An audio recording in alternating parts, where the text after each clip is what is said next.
All right, I'm just going to turn it on, Joe. All right. And we're off and running. I made you a cocktail. Thank you. You want to tell me about this cocktail? Yeah. I wonder if you've had it. I'll tell you this. I've never had it. Okay. It looks a little cloudy. Well, you're seeing frost on the outside of the glass. All right. Okay.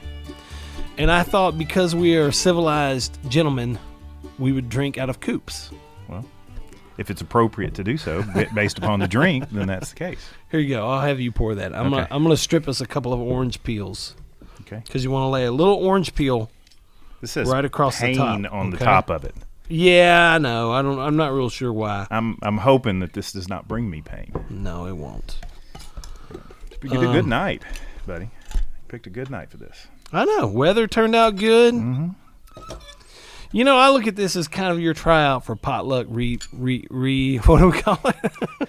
No, I know what this is. Okay. This is look, just lay that right there on top. Just lay it right on top. Once you said you had to do 100 days of podcasting, you need filler. And I understand. And when I think filler, I think Joe Roddy. And here we are, right? So I'm going to express some. Just do a little bit of that right there. You didn't tell me to express it. You told me just to lay it on there. I would have expressed it. All right. And I the picture had it floating on top, but it just sunk to the bottom. It sunk right there to the bottom. Right. So you want to try it first before I tell you what it's called or what's in it? Cheers. Why's your hand all shaky? I'm old.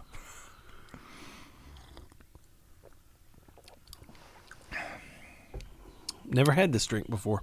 It's tasty. I bet you can guess one ingredient. Whiskey. Well, that's not the one I thought you would have guessed. You said to guess I know, but I asked you earlier, hey, do you have any green chartreuse? No, but I'm going with probably the most dominant, I would hope, in this drink would be that. Right. What else do you think's in it? Green chartreuse? Yeah. Okay. Yeah. I got two. It's a good guess. I don't. So from there, I've got a few recipes that include chartreuse, but I don't. Well, I made this specifically for you because the name of it reminds me of you. The loser? The old man? That's closer. It's called a Clint Eastwood. Have you ever had a Clint Eastwood? Makes me want to tell you to get off my lawn. Yeah. I think of you. I mean, I've not had a Clint Eastwood. Clint Eastwood. Well, you've I've had a one Steve now. McQueen. Okay. Well, this is a Clint Eastwood, which consists of 2 ounces of rye whiskey, an eighth of an ounce. So it ends up being like it's a bar spoon, basically. It's 3/4 of a teaspoon of green chartreuse.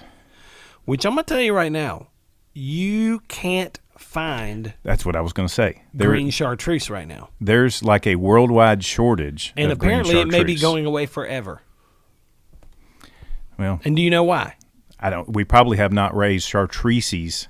But do you know who sustainable makes? manner. Do you know who makes green chartreuse? I would assume it's some monks in an abbey. Monks. Yeah. That's exactly right. I didn't know anything about green chartreuse until today, when I said I want to go to the store and get it to make my buddy Joe a Clint Eastwood. And I walked into Red Dog and I said, hey, I need a bottle of green chartreuse. He was like, good luck.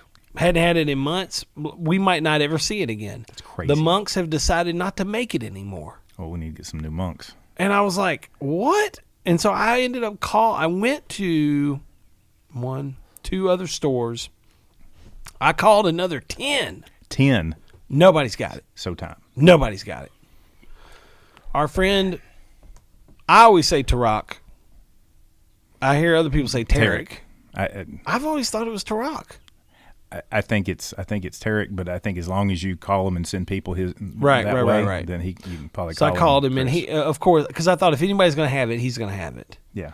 And he's got a 100 ml bottle of, but it's not green chartreuse. It's like higher proof concentrated chartreuse. He said it's more like a bitters, like a chartreuse bitters. Yeah, really. So that's odd. what. Did you go to Spring Hill and pick this up? No. This is actually, it's not made with chartreuse. I bought a substitute. At Red Dog, they had a thing on the shelf that said, use this in place of chartreuse. Okay. He said, that's going to be your closest thing you're going to find. So I tried it. All right. What is this? What is it that replaces it? Put it in the show notes. Yeah, I'll put it in the show notes. Jamie, look that up for us. Well, who are you? Who's Jamie? We don't have a Jamie. I'm just doing a Rogan's thing here. Yeah. Like, the guys will understand it. Okay. Well, I've got yellow, like I said, but I didn't have the green. So rye whiskey, green chartreuse, quite a bit of Angostura, 3/4 of a teaspoon. Like you would do in kind of a whiskey of not a whiskey sour, but there's a sour that you Barbados, something I can't remember what it's called. And then 1/4 of an ounce of Demerara. Eli Mason Demerara? Of course, yes. Okay. And so the book that I got it out of is, have you ever heard of Robert Simonson? Yeah. So Robert Simonson's book, The Old Fashioned, this is a variation on that, and it lies somewhere between a Manhattan and an Old Fashioned. But I had never made it before. I saw the name Clint Eastwood, and I thought, well, that's Joe. I mean, Joe's a grumpy old man holding a shotgun, get off my lawn. That's a good cocktail. That's a good drink, right? It's a good summer cocktail because it's got just a little bit, I guess, with that chartreuse replacement. Yeah. That's a good porch. That's a good porch cocktail. Yeah, I agree. Appreciate you chilling it. Yeah, you're welcome. Yep. I've made a list here of things that I believe we should discuss this evening. Okay. Well, let's make it through your list there. Okay. All right. And I've shared that list with you, so I don't know. I'll ask you, where do you think we should start with this? Because it's kind of a copious list. It is copious. Do you want to? Today, the day in which we are recording, that's true, is the birthday of our great state of Tennessee. That's right. So I think we should probably do that. And that occurred, by the way, let's see, what year was that? 1796, is that right? I think so. Yeah, June 1, 1796. Yep. Congress approved the admittance of the state of Tennessee into the Union. Kind of cool. I was like in second grade at the time, Chris. Man, you're old as crap. Yeah, you're right. So Tennessee's birthday is today. So I thought we would throw in there, we had kind of shared some ideas back and forth. Yeah. But then I thought, well, what if we talked about our favorite songs that have to do with Tennessee? Yeah. On the day that Tennessee celebrates its birth, If we'd have thought about this, you would have released it on this day, and we would have recorded it. Hey, dude, but here's what I'm going to tell you. This is how good I am, okay? Are you going to go and do this? We are going to get done with this. I'm going to pop this little SD card out. I'm going to put it right here in this thing. And in less than 5 minutes, it's going to be on the internet. You're kidding me. No. You're not going to edit this at all? No, I don't edit. Okay. That's the only way you can do real-time-ish kind of stuff. Yeah. It's the only way you can do 100. I don't need to sit around. So you got to watch your language. So don't say anything stupid. Watch your language. Okay. Both of those are iffy for you. I understand, but just watch your language and don't say anything stupid. Okay. And then I'm just gonna pop it, and 5 minutes later it's gonna be on the interwebs. All right. Where dozens of people will be able to hear it. There are dozens of them. Dozens and dozens of people will be able to listen to at least 37 seconds of this before they tune it out. Okay. This is what I'm going to politely push pause. You just have to put a good title in it, like something that just catches the attention. Happy birthday, Tennessee, or something. I don't know. Whatever. You figure that out. Yeah, I'll figure that out. You're a marketing genius. Yeah, you leave the marketing to me. So do you want to do this draft style where we both pick a song? Yeah. That's and then fine by me. Obviously that's off the table at this point. That's fine by me. Yeah. And I can do this all day. So you're going to figure out how many do you want to do? I mean, I think maybe we go. I'm getting some feedback. Is that your phone? Maybe. I'm getting some interference over here. Probably is. It's not me. It's not me, Joe, as you know, because I have just the light phone now. Yes. That's what that is. Yeah, so all my GIFs and GIFs that I send you, you have to now. See them. It's actually the main reason I switched to this was so I don't have to see my GIFs and GIFs. Your GIF GIFs anymore. Yeah. Okay. So I guess one boundaries of this is should we stay state centric and not go down to cities for that? No, I think if it includes a city in the state of Tennessee, that counts. Okay. And I'm saying that mainly because a lot of mine have cities involved. Okay. Actually, they I can don't. probably make Actually, it. I think we do no more than 5 each here. Okay. So, All right. But having said that, I think it would also be good if you I'm sure you have a Made South Spotify account. You could put a playlist out there. That's actually a really listeners. great idea. Know, That's a great idea because you're a marketing genius. I'm making a note right here. Hold, please. Okay. Because you don't edit playlist Tennessee.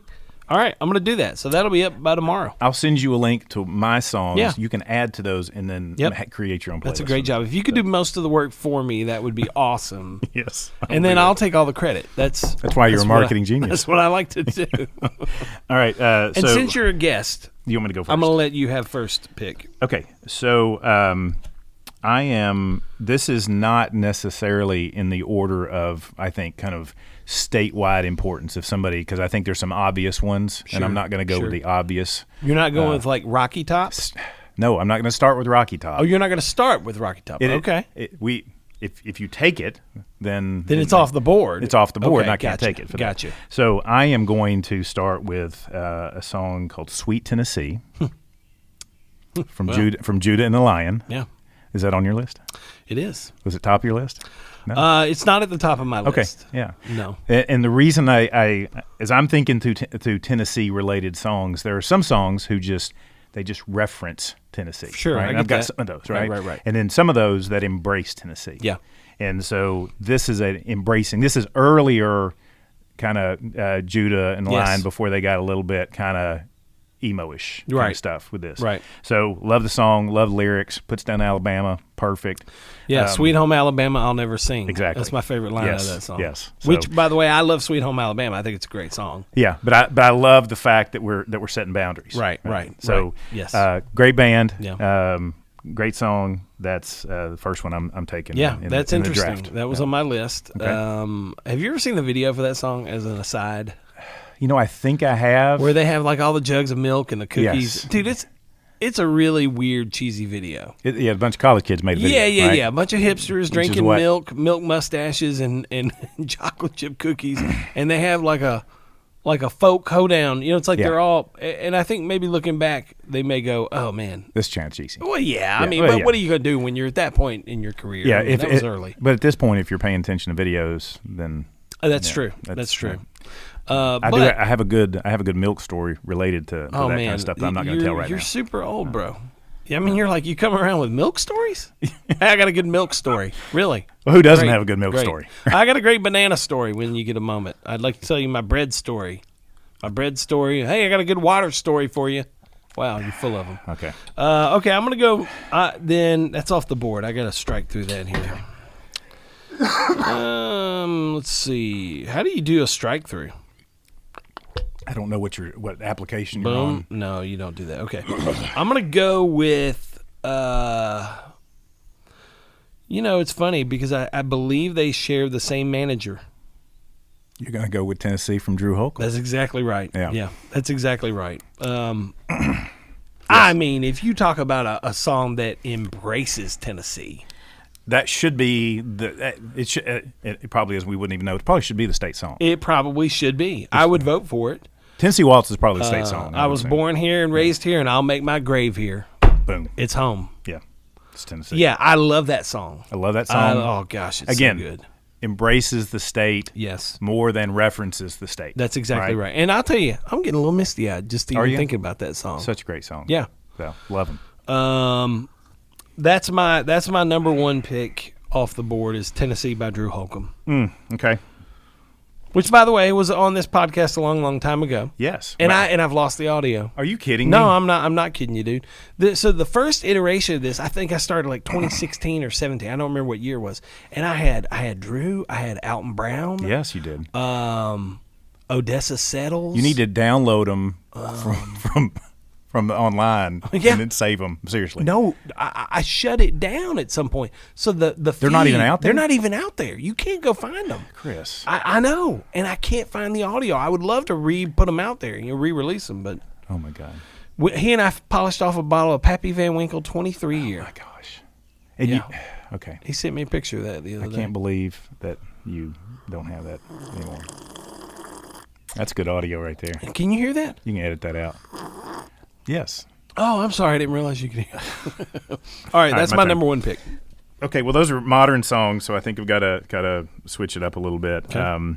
I think growing up in East Tennessee, I think I have to take Rocky Top off the table. I'm glad you did that. That's a ghost pick because I wouldn't have taken it. So that's good. Yeah, that's good it's so I got to take it off the table. I got my youngest at UT. Grew up a UT fan. No woo on the Rocky Top, by the way. You don't know what that means. You go against the good old Rocky Top. Woo! Yeah, no woo. You're no woo. No woo. Huh. Yeah. Woo is a more of it. That's a somewhat modern addition to it, which was unnecessary for that. So, fascinating. I'm old school, right? Did you know I used to be on a hunting lease in Leapers Fork? It was about 1,000 acres, maybe 1,200 acres. I think I was on that lease for a year. Were you? Yeah.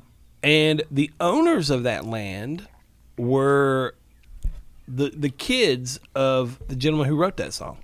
Was it the Osborne? Well, I know they sang it. Yeah, Osborne Brothers sang the song. Not to be confused with Brothers Osborne, by the way. Yeah. Totally different group. Totally.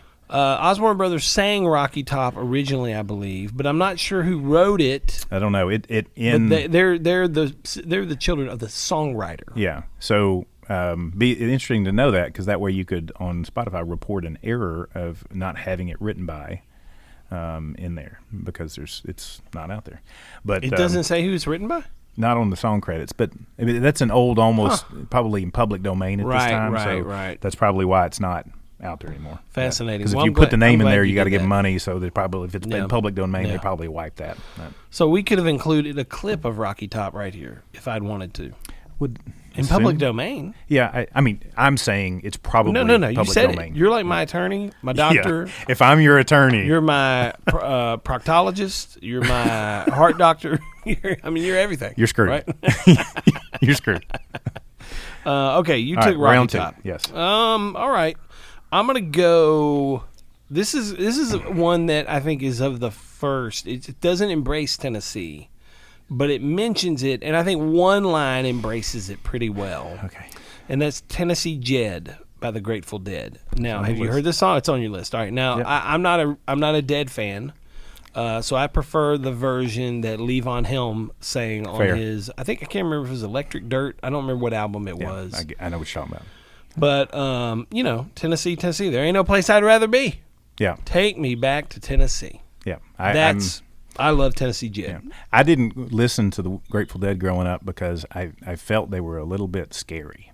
Yeah, I understand that. You see the skulls there, and the bears, dancing bears. You're like, whoa. If you grow up, if you grow up in a little bit more of a kind of restricted, not that I wouldn't overly restricted, but anything like that, like I didn't, I'm not going there. But then, I listened to it and I'm like, hey, that's some good music right there. Yeah, I played golf with a guy the other day and he had some Grateful Dead on his playlist, and I was like, "Is this the Dead?" And he said, "Yeah." I'd never really listened to him. I was like, "Do you listen to speaker music when you're playing golf?" Oh yeah. Oh my gosh. Oh yes. I'm old school. That's not allowed. No, you have to. You don't have to. It's so much more fun when you're listening to music and hanging out and having a couple of high noons and high noons. Oh my god. Yeah. So. A couple White Claws. Those are different. I'm an anti-White Claw guy. I'm pro High Noon. Okay. There's a drastic difference in those things. Okay. Well, so the pros should do that too. The pros should just hook up a little JBL to their bags and just crank it out. I would love that. That's kind of why I like watching Live Golf. They play in shorts. Okay, whatever. Just continue lowering that bar, Chris. Yeah. Okay. Dude, just let people have fun. Let people have fun. Okay. All right then. Tennessee Jed. That's my number 2 pick. I think that's a good pick. All right, so do I go classic or do I do if you don't pick the next one, then I will pick if you don't. Then I'm going to tell you have lost this competition. Okay. I have covered you up every round. Okay, I'm going to so I'm going to do it with some commentary with Tennessee Waltz from Patty Page. You've lost. No. Move along. I think that one is the state song. Okay, actually, let's go. Let's go. Let me hear it. My commentary. I'm not going to sing it. My commentary is, it's a little bit deceiving because the song lyrics say, "I was dancing with my darling to the Tennessee Waltz." So the song is describing dancing to the Tennessee Waltz, but it's not the Tennessee Waltz. Yeah, because the song you're listening to is Tennessee Waltz. No, it's Inception. It's Waltzception. That's what I'm saying. It's Waltzception. Yeah, but it can't be, right? But it can't be. Exactly. Right? Exactly. So you're going to say, yeah, okay. So if you didn't, whatever you had, if you were like, classic Tennessee songs, and you didn't have the Tennessee Waltz, whatever you're choosing for that, you can't not have both Rocky Top and Tennessee Waltz. And you didn't have Rocky Top on your list either. So. Yeah, but so the other thing that's great is when you, and I don't know if they still do it anymore at all, but they used to at halftime of most of the UT games, the Pride of the Southland band would play the Tennessee Waltz in front of 100 and whatever 1,000 people there. That's a good moment. Is Tennessee Waltz, Pride of the Southland band, Neyland Stadium. That's a good moment. Neyland? Neyland. Neyland? Neyland. Neyland? I've always heard it said Neyland. I think it's potato. Huh. Interesting that you I've always called it Neyland Stadium, but some people that have you ever been to a UT game? I have been to a UT game one time. Okay. One time. One time I've been to a UT game. All right. Okay. I mean, it's an old person pick. I get it. It fits with your personality. I'm gonna go with an actual good song. Jeez, oh Pete, Patty Page's rolling in her grave. Well, I mean, let her roll because I'm gonna take Mark Cohn's "Walking in Memphis." That's fair. I'm working. Yeah, it's fair. Oh, you're working geographically? No, I'm not working geographically. I'm working statewide down to cities. Okay. Well, right? I will probably not even get to cities. I'm just going what I think like favorite songs. My personal favorite songs. Walking in Memphis, Mark Cohn. I mean, Walking in Memphis has I think it could be one of the greatest songs of all time. It's not the best Memphis song. What are you going to take? How I Got to Memphis? Tom T. Hall? What are you gonna take? No, that's not better than Walking in Memphis. It is definitely better than that. You are insane. It is right 100% now. better than that. Oh my God! I cannot believe this. This was a mistake.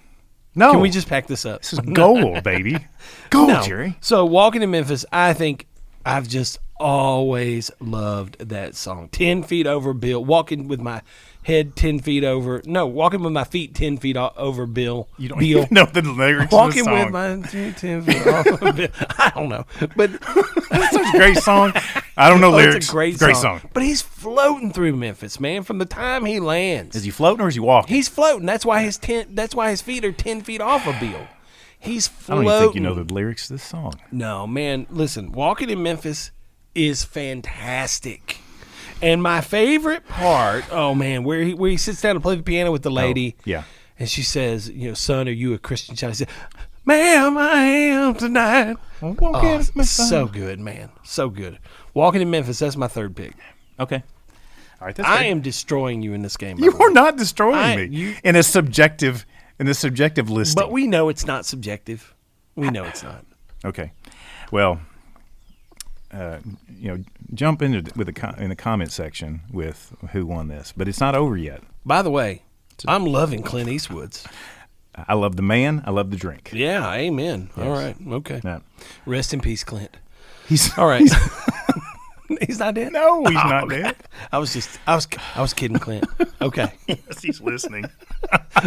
Dude, he's a loyal subscriber. No. There are dozens of Clint Eastwoods. Dozens of Clint Eastwoods. All right, your turn. Fourth round. No, I just picked. Are we snaking it? No, didn't. I just picked Walking in Memphis. We are snaking it. Oh, we are? Well, we haven't done that up until now. We've been going back and forth. No, we haven't. I did. You did. Maybe you're right. You did Sweet Tennessee. I did Tennessee. We should have serpentined this. You did Rocky Top. Okay. I did. Okay, this Tennessee is all. Jed. These are fair comments. Yeah. Then you did Tennessee Waltz, and I did Walking in Memphis. Well, I know what you're going to do next. Yeah. So I'm not gonna do. You what have you're no gonna idea what I'm doing next. You have no idea what I'm doing next. I'm gonna throw you such a curveball. You have no idea. Again, I'm sticking with Tennessee theme. I'm not going to cities like you. I've got still plenty of Tennessee songs here. I'm gonna go.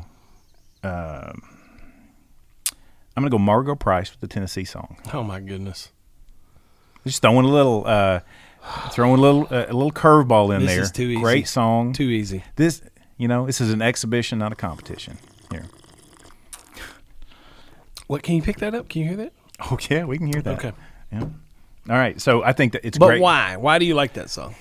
I like her voice. I like just how raw and real she is for that.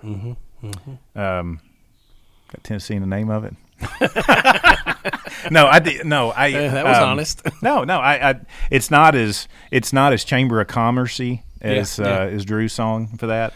And that's not to diminish that. Bruh. That's not to diminish it. BRUH, bruh. I have already said that Tennessee should be the state official song. state so song, so don't get me wrong But there. Chamber of Commerce? I mean, hold on a second. Tourism Bureau. Hold on a second. What are you looking at? I want to State read song? you. I want to read you some lyrics right now.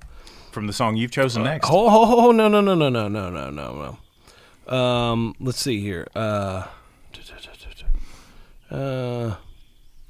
When I was a boy, I didn't know nothing. Didn't have a care in the world. I had innocence and ignorance of things I wish I still did not know. I'm on board. Dude, We're that's not Chamber of Commerce. No, man. it's the chorus. Dude, we're in agreement here. You're trying to cause consternation. I am the second born of my mother and father. He's a lion-hearted man. She's a Jesus-loving woman. We're and not no disagreeing matter how here. far I roam, I always belong. We're not in disagreement. That ain't no Chamber of Commerce song, bruh. Okay, whatever. Oh, jeez Louise. Okay. I just wanted to challenge All you right. there for a minute. That's you don't fine. get Whatever you challenged need to. very often, and when you do, it needs to be a strong challenge. So you went with Margot Price, the Tennessee song. Yeah. Very clever. All right. My number 4 pick, and this is where I just put my foot on your neck. Like, it's where I'm starting to choke you out. It's not even a competition. Well, but it is. And I'm going to kill you. Tennessee by Arrested Development. What a great song. Okay. Take me to another place. Take me to another. You're not helping land. the song out. Oh, here. yeah, I am, dude. Yeah. And by the way, that's my high school. What year? That song came out in 90. I'm going to guess 94. Hold on a minute. Arrested Development. It was not a high school song to me. Tennessee. It came out in. Well, why don't you? You should just tell me when it came out. 92. So I was a couple years off. But 92, I was. You were not in high school then? I was, yeah. Okay. I was a sophomore in high school. Yeah, I graduated in 95. Okay. It's a good song. It's a great song, man. And the lyrics, you don't hear hip hop songs specifically. But what's it? What makes it Tennessee to you? I mean, what is like? Hey, you know what? This really rings true Well, to kind me. of like what you said about Margot Price's song. It's got Tennessee in the it. title. No, but he talks about going back to the homeland of his the land of his forefathers, and God took him back to Tennessee. Yeah. Okay. That's great. I That's great. mean, that's great. I you know. got no problem with that. Yeah. I got no problem with that. If this were a game, and I know you've said it's not, even though it is, but if it were, it's like 133 to 14. Okay. Whatever. That's fine. Okay. And then my 5th is just I'm gonna. Okay. Okay. Go ahead. Whatever. Yeah. I don't think you can have a list like this and not include the Queen. 100% agree. Yeah, My Tennessee Mountain Home, Dolly Parton. Oh man. So that's not a losing proposition right there. She's singing from the heart. She's singing of her home. You know, it's all classic Dolly to me. So it's just a wonderful song. I don't disagree with your pick. Okay. But I also disagree with your pick. I as well am selecting a Dolly Parton song. Fair. Okay. That's fair. And when considering 9 to 5? Oh my goodness. When considering a Dolly Parton Tennessee song, I don't know how you don't pick Tennessee Homesick Blues. Because I picked Yeah, but My Tennessee Mountain. Exactly. She's talking about her home, how she grew up in Tennessee. Tennessee Homesick Blues, I think, is a way better song than Tennessee Well, Mountain Home. that's the thing about opinions. Everybody's got one. Kind of like, well, you know, kind of like eyeballs. yes. Yeah. All right, I got two. Yeah. I think, so was that your pick? Oh, yeah. Okay. Tennessee Homesick Blues is my number 5 pick. Well, see, let's cheers to both picking. We both picked Dolly. Picking Dolly for that. And it's probably a shame that we didn't pick her earlier. It probably is. It probably is. I wasn't going to go through this, and it's hard to say this is a ranked list as much as if you're doing a draft, you're trying to choose things for that. Yeah. But we both of us have a Dolly song in this, Yep. which I think's 2 out of more 10. than appropriate. She's taking up 1/5 of the entire list. Yeah. Nobody else can claim that. Everybody, she's the only one who appears twice on this list. You're right, 100%. Yeah. Like I said, I could do this all day. No. I think we have You to want to talk stop about? there. Do you have did our 5. Do you have an honorable? Do you have an honorable mention? My honorable mention would be Tom T. Hall, How I Got to Memphis. Okay, that's fair. But again, that is a song that really it's got nothing to do with Memphis. It just literally mentions it. It's got to do with him being heartbroken over losing a girl and where she is and trying to find her. It's got nothing to do with the actual city of Memphis. That's fine. Walking in Memphis has to do with Memphis. That's fine. That is but walking in Memphis, pretty little thing waiting for the get, king down in the jungle room. Like if you're going to get on to Memphis. me, if you're going to get on to me for I'll Chamber get of on Commerce songs, that's a Memphis Chamber of Commerce song. Walking in Memphis? Yes, 100%. That is 1,000%. That is so egregious that you would even say that. Has a Chamber of Commerce hurt you? No. Can you point to where the Chamber of Commerce has hurt you at some point where that offends you so much? we all know what that means when you say that's a Chamber of Commerce song. We all know what that means. That is if you're doing a commercial and saying, Exactly. hey, come to Tennessee, come to Memphis. Yeah. If you're going to do a Chevy commercial, you get like a rock. That's a Chamber of Commerce song. Well, that's not a Chamber of Commerce song. Well, I understand what you're saying because Chamber of Commerce is tourism, focused on an area, a place, a region, a state, a city, that kind of thing. Okay. I think we've exhausted this. I think everybody knows I won. They're Now, sitting on the other end of this thing going, why did this guy even show up? I'm questioning that myself, referring but not related to this topic. So I'm going to send you my list that has just so many songs on it. So many. So many songs. If that is your honorable mention, what I will say, this is not my honorable mention, but we went through this whole thing without having to mention Tennessee whiskey. I thought about it, but it seems like it's too obvious, I think. I feel like it might be it's not Tennessee it's Mountain not Home's not too obvious. Rocky Top's not too obvious. Well, I'm just saying, like, today, you're playing to the He's crowd one of kind the thing. hottest artists on the planet, yeah. Yeah. But his rendition of it, which, by the way, why are we even assuming that it's the Stapleton version? Because that's the version that everybody relates to now. But if you ask 100 people who originally recorded this song, they're not going to know. They're going to know. Well, I don't Chris even Stapleton. think it was George Jones. It may not have been. Let's check the tape. Originally, well, he didn't write it for sure. No, right? I don't think he wrote it. Who originally recorded Tennessee? He did whiskey? not. Yeah, he did. David Allen Coe. Are you kidding me? No, I'm dead serious. First recorded by David Allen Coe in 1981. Off an album by the same name. He had the album called Tennessee Whiskey. Yes. George Jones took it to number 2 2 years later in 1983.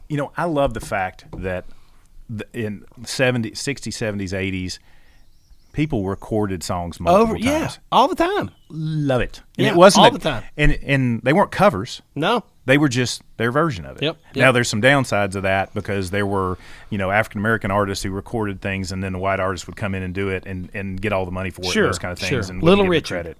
Yeah, a lot of those situations in there for Led Zeppelin. Oh yeah, Led Zeppelin. I hear they were pretty good. Don't get me started on stealing music. So yeah, I'm gonna my honorable mention because my lower East Tennessee background is Lookout Mountain from Drive By Truckers. Oh. Dude, that's such a dark song, That is man. a dark song. And they're yes. a dark band. And I have such a love-hate relationship with Drive-By Truckers. I love their music. Decoration Day.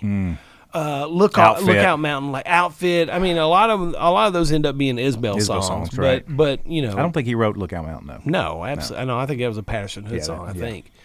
I love that band, and I've seen them a few times. I think we were at the same show, by the way.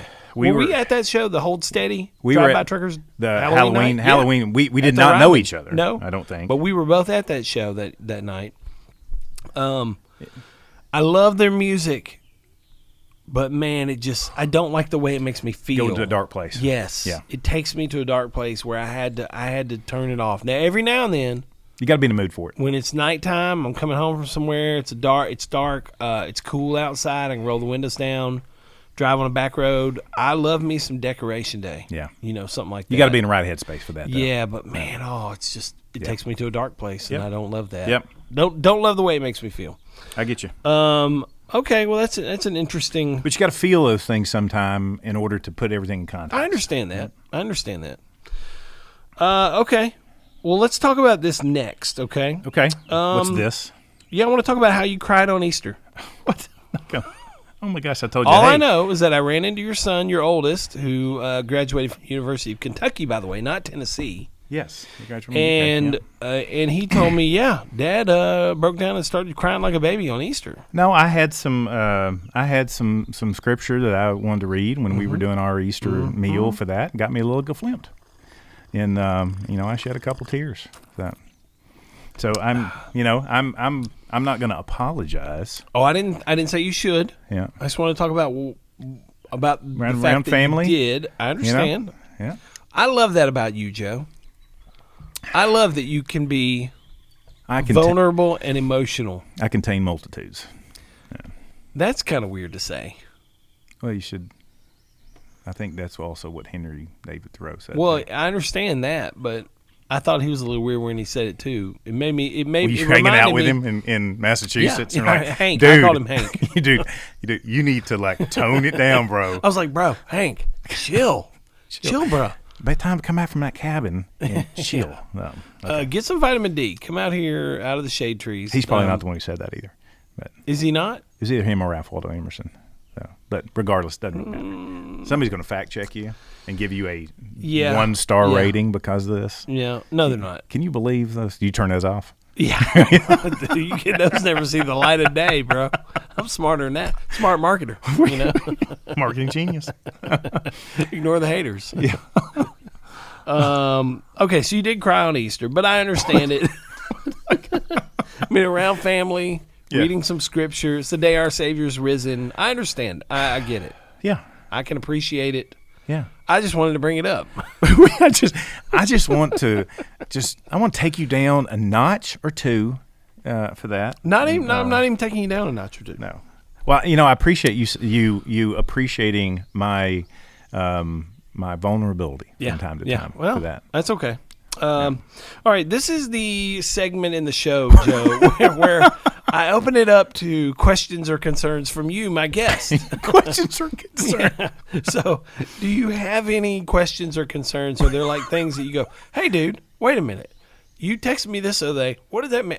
Or is there any? I don't even know what this could be. This is a bit. This is kind of an open forum for you to share any grievances or complaints you may have. How long do you have? I have all night. All night. I have to make a new batch of cocktails, though. Tell me, just tell me a little bit about your decision to.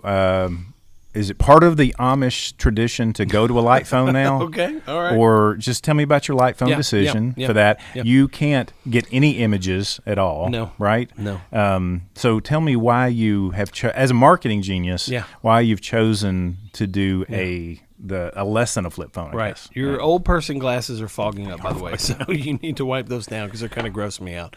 The light phone was here's the thing. We live in an area where, we're both in the Franklin, Tennessee area. That's where we live, you and I, Joe, right? Not together, but independently of one another. I'm on kind of the southeast side. You are on the west wealthy side. And so, whatever. But we share the same, probably zip code. Are you 37064? I prefer not to. You don't want to disclose that for privacy reasons. So we share similar zip codes. Let's just say that. Maybe a digit off. And there is a church here in this area, Church of the City. Yep. We have several friends who go there, and I was hearing a lot of them talk about... We have mutual friends. Yeah, we have go mutual there. friends. Right. Okay, so we have a lot of mutual friends who go there. And I was hearing a lot of, May, we're going to be doing this digital detox. And I was like, well, that's interesting. I have a very love-hate relationship with digital anything. Which I think most somewhat intelligent people do. Yeah. I think we're addicted to these things. And I think maybe not even subliminally, a lot of us know this is not good. It doesn't feel good. I don't like the way these things make me feel, but we can't stop. Fair. And so my phone is that way. I hate my phone, but yet it's like, I'm compelled at a red light. I'm compelled in a bored moment, at lunch. It's a dopamine hit. Yeah. It's easy, quick dopamine. Did somebody like something? Did somebody message me? Did somebody, it's just a constant connection. And so I was like, I'm going to try this. I listened to a couple of their podcast episodes, which are available on Spotify, by the way. And I was like, I'm going to give this a shot. And so they were selling these at Church of the City for like $100 off. You could go by there and buy one. You mean it cost more than $100 to get $100 off for that? To buy these, if on their website, it's like $300. Jeez, oh Pete. But Church of the City bought some in bulk, and they said, hey, if you want to buy them, they're $200. Okay. So $100 off. That's fair. So I went by, got one, popped my SIM card out, popped it in here. Okay. So it just started right up, downloaded my contacts. Setting it up was a little bit of a nightmare. And I would say you can do calendar on here and you can do maps, but they're not good. I tried maps once, not good, and I could not get my calendar to hook up. I'm assuming it doesn't have wireless CarPlay. Oh, no. Are you kidding me? Now, it does have Bluetooth, but I couldn't get that to work either. No Spotify. Oh, no. No. So, but I do love, so I've been on this for almost a month. Okay. What I love about it is I am not compelled to reach for it. I am legitimately, it may sound really cliche, but I have become more present. Oh, I'm sure. Yeah. With this. Oh, 100%. Because if I'm in the truck and here's the other thing. This thing over here, I would turn off. I don't want to hear from it. Right. And so I turned off all notifications. It doesn't even vibrate when it rings. It doesn't ring. I did that years ago. So now if I'm sitting, like let's say I'm at a restaurant, Urban Market. Let's say I'm sitting there, I'm going to meet somebody, I'm doing some laptop work. I may go, I need to text Joe about getting together on Thursday night. Let me text him. Right. And hey, are we still good for Thursday night? And I said it here. Well, because I don't have notifications turned on, because it doesn't vibrate, because I don't do anything, I do some work, and I'm like, has Joe responded? Oh, so you kind of this backwards piece where you're letting yourself distract. Yeah, right. and I did it to try to not distract me, turn all those things off. But then it's like, but then you end up checking it. Yeah. To do that. He hasn't responded yet. Okay. Yeah. And so it was like this constant. It would always stay out. On front. That's fair. And if you did, I might see the actual message pop up in real time. This thing, it does have one notification setting. It just vibrates. So if somebody calling, if it's text, I can put this in my pocket. Yeah. Not even think about it. Yeah. I don't think about it again. And if I'm driving and I'm at a red light, I'm not compelled to reach down. The other day I caught myself. Sunroof was open, beautiful day, and I was at a red light and I was like, this sky is so blue. Yeah. Those clouds almost look like they're cartoonish almost. Yeah. The outline of them behind that, like, what on earth? How am I not looking at this? Yeah. Normally, I just reach in that bored moment. I got 30 seconds to kill. Let me check my email. Let me do something stupid. I have become more present. But it probably took you almost that full month to... Took me about 2 weeks before. I was jittery for about 2 weeks. Yeah. No joke. Almost like withdrawal symptoms. Oh, yeah. Well, it is withdrawal because it is, whether or not you're getting a chemical hit from... smoking or a vape from nicotine, or whether or not you're getting a dopamine hit from this, then it's the same thing. It is if this has taught you increased discipline for it, then that's a good thing. It's a again, it's either it's a tool that you control or you're the tool that it controls. Yes, right? yes. And early on, maybe the people would start asking me, like, why are you doing this?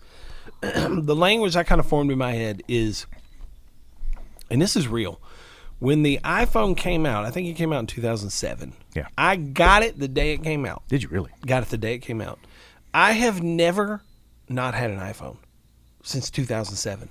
Yeah. I've never not had one. Now, there have been moments where, like, I dropped it, the screen broke, I took it to Screen Genie or wherever, Right. dropped it off, had to pick it up a day later. Those days, those 12 to 24-hour Twitching. periods where they were Great. unbelievable. Really? Because it's almost like I know it's coming back, so Yeah. I can let myself enjoy this, like, moment of freedom. Yeah.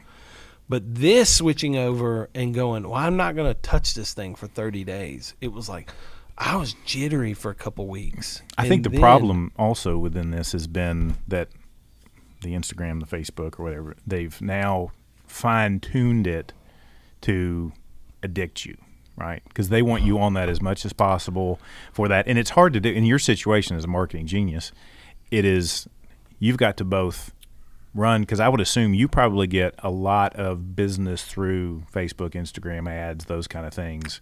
Maybe not as much as you used to, but, yeah, but I mean, it's still it's part of your portfolio, for sure, right? For so sure. you're reliant on getting other people's attention for that, and content that you got to think about. Oh, I got to do a video on making this drink using this syrup or something like that to be able to do that. Now, the good thing is being on the other side of it, you can disconnect yourself from that. Oh, yes. And be able to say, that's content for them. I need to make sure it hits those requirements, but I don't have to succumb to it. Yeah, I'm trying to figure out, just in the last 2 days, really, I've started working some of this back in, because there are obviously some limitations. Like, we have some Airbnb properties. Yeah. And somebody could be trying to check in and the code's not working, and they're like, they need the message now. And if I'm out having lunch and I got a light phone in my pocket, I'm not going to see that for a couple hours until I'm back home in front of a laptop, because those things also get emailed to me.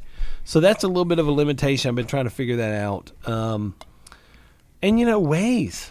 I love Waze, dude. I dial up Waze. I don't care where I'm going. Yeah. If I'm going to I know how to get to your house. Well, actually, I don't know how to get to your house. I mean, I always have to go, hey, how do I get to your house again? But if I did know how, I would still dial up Waze. In case there's traffic to tell you where to go. To guide me around. And an ETA, if you're like, hey, dude, when are you going to be here? I'm going to be here at 12:17 or whatever, And but that has, and I think less with us because we know how to get around. Right. But I've heard stories of, like, youngins that, 18 to 25, let's just say in general, that don't know how to get from a basic place A to place B without. Do you need another one right now? Yeah, I mean, if you're pouring, if you want to interrupt me and do that, that's fine. Yeah. But don't know how to get from point A to point B without Waze, and that's not good from a safety perspective to know. Because that's one of the things when I was young and I'd move into a new town and so forth. That's what I do. I'd drive around and I would just drive around. Oh yeah. But we've lost the art of driving around and getting to know a place. The other thing we've lost the art to do is, and I'm bad about this, but I'm listening to an audiobook instead of reading. Oh. I used to listen to albums and love albums. Express that. Okay, thank you. Yeah. And then I have to force myself to listen to an album from start to finish. Now, I will say most albums are not designed that way anymore. They're a collection of songs versus something that maybe is a little bit of a thread that you'd pull for that. But it's not, and what I've tried to do is say, if I like an artist, I want to save that album down, and I just, not on shuffle, I just want to listen to the album. The way that artist put it together. But you still can do that with Spotify. Yeah. You can completely do that. But it's not. But my default is not necessarily because I think one item on our list is to talk about what we're listening to maybe right now. Is top to bottom. I rarely, and I have to force myself to say, you know what, I like what this is right now. So I'm going to save it as an album, and I want to listen to it start to finish and see the way they intended to put it together. Because that's not the way we listen to music anymore. I agree. We listen to curated playlists. Yeah. The language that formed in my head early on was I have willingly participated in this machine for too long. Oh, 100%. I have willingly given over my time and attention to this device. Right. And I'm not willing to do that anymore. Right. It needs to play by my terms, Yeah. by my rules. And so that's what I'm trying to figure out now is like... And the detriment of allowing it to control you is much worse than the small effort it would take for you to control it. Well, because it changes the wiring of your brain. 100%, and especially these kids. And like we have kept our kids off of devices as much as we've tried really, really hard to do that. Good for you. Our kids normally get their first device when they're 14, and they start doing things, being places where we feel like we want more of a them safety type thing. Yeah, we want them point. to have connection with us, but we try to avoid giving. None of them are on social media, which is great. None of that. We don't want them to have access to YouTube on their phones. We don't want them to have access to email. They don't have email on their phones. Right. They don't have these things. But yeah, it's more of just a way to connect with us. Yeah, but that was the purpose of it in the first place. Yeah, right? yeah. And now it's just, oh my goodness. But I don't know. I've started working back in like the Airbnb app. Well, that's a functional business. I understand type thing, that. right? I understand that. But even like I've been creating some little clips of audio from these podcasts we've been doing, and I'll post them on just the last 2 days. I've posted them on Instagram. I saw that. And it's like I'm starting to feel that jitter just having the app there. Well, and it doesn't matter how many. And the good, I do think it's people complaining they took the like number away for that. I think it's good. Yeah, because I don't care how many people like anything. Yeah, I mean, if the one thing that always blows my mind is somebody who specifically goes in and clicks to follow somebody, only then to disagree with them or to not like something they've done. Yeah. Like whatever, okay. Yeah.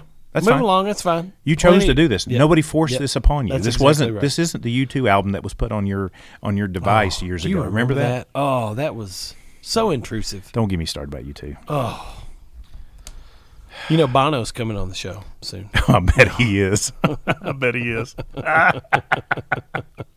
What else you want to talk about, bro? Well, is there anything? So this is your moment to air grievances, and so we talk about the light phone. That's it. Well, I can move on. I don't know what other I don't know things what here. benefit it is to air grievances. Okay, All right, that's fine. That's not. I don't know if that's a good example. I mean, I could do this all day. Okay, but I just don't know if it benefits us to air grievances. Do against you want to? Do you want to spend a few minutes talking about what we're listening to?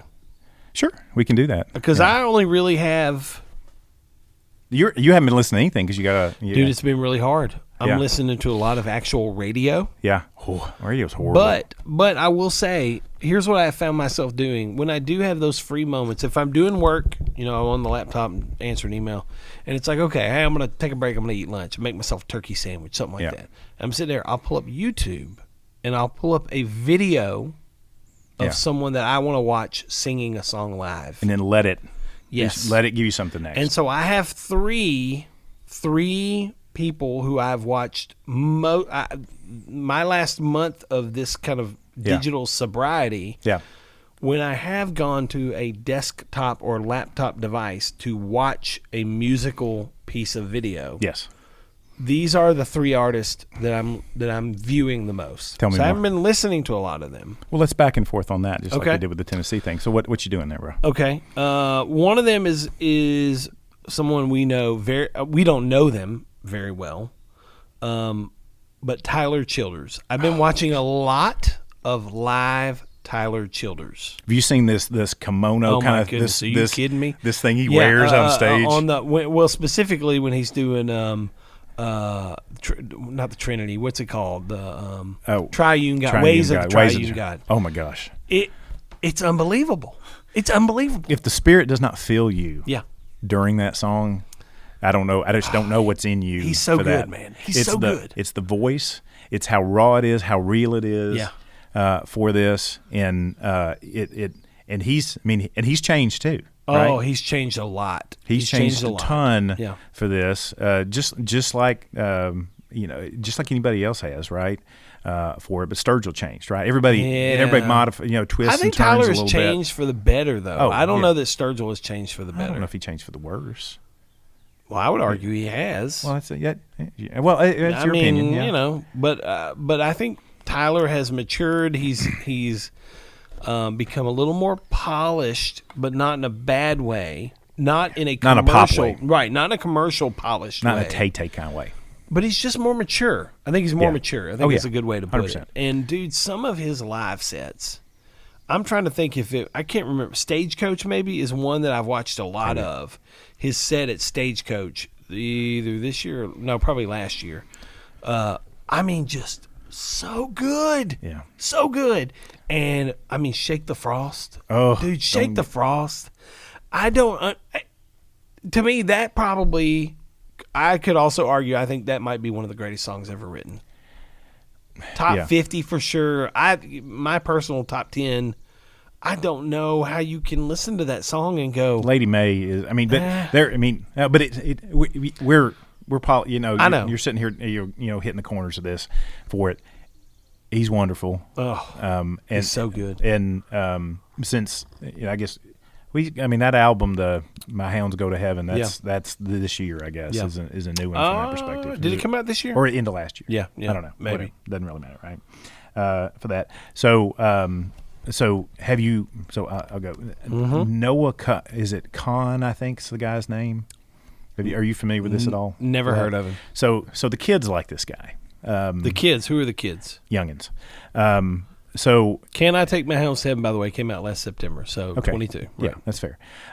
So I got the first song I heard from him. The album that is out is called Stick Season. I've never. No. Okay. No. So Lincoln comments for that. I'll include a link. Maybe we'll create a playlist of these guys. Oh my gosh, we should, right? Yeah. So making a note here. Hold please. So very. I think more of a New England type artist, but one of those very real, like just almost stream of consciousness, but it's very almost it's kind of a high, soprano type. No, what's above the soprano? Kind of whatever. High falsetto, almost kind of a falsetto. Falsetto's like at time, a but then style, it brings right? it down and everything yeah. for that.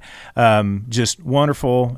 There's album is so Stick Season I think is the song in there plus the album name, and then there's the song called Homesick, and it's you can tell he's writing from his soul. It's not country at all. We'll just say it's not. But I'll also say it's not like traditional rock and roll and whatever that is these days. I don't even know what that means these days. But really good, heartfelt songwriting.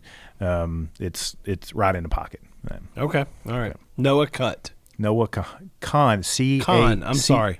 Cahan. So but I think it's pronounced Khan. Khan. Got it. Again, okay. I think. Any kin to James Khan? No, James Khan is C-A. Rest in peace, James. K-A-H-N. Did he pass away? I have no idea. I'm just saying that now. Everybody. I don't think he has. I don't think he has. Well, I still hope he rests in peace. But I don't think he has. I mean, if you're sleeping, look at this carpenter bee over here, by the way. Have you noticed the things hanging out? You do have the things hanging out. We do, but man. Obviously, it's not working. I want to swat that thing. All right, the second one that I've been listening to, I've got 3. Okay. The first one we listened to a lot of, Tyler Childers. Yep. This second one, I'm curious. I'm relatively new to this guy. I'm curious to see if you are familiar with him. Coulter Wall. Yeah. Dude. See the black top guy? Black top. I have no idea. Song. Okay. He's the devil wears suit. The devil wears a suit and tie. He is a Canadian cowboy.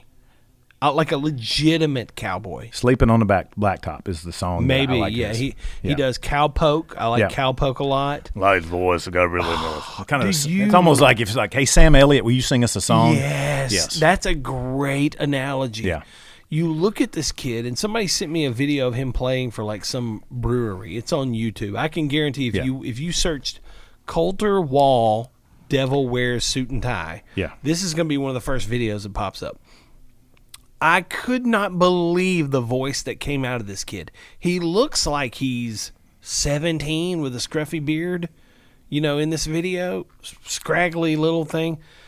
But dude, this guy is a legitimate cowboy. Really? And from what I understand, Rogan is trying to get a hold of him, is like trying to get him on, and he wants nothing to do with it. He says, I'm a cowboy. I'm going to go. I just want to sing some cowboy songs. I want to sing some cowboy songs. I want to go out there and I want to rep some cows.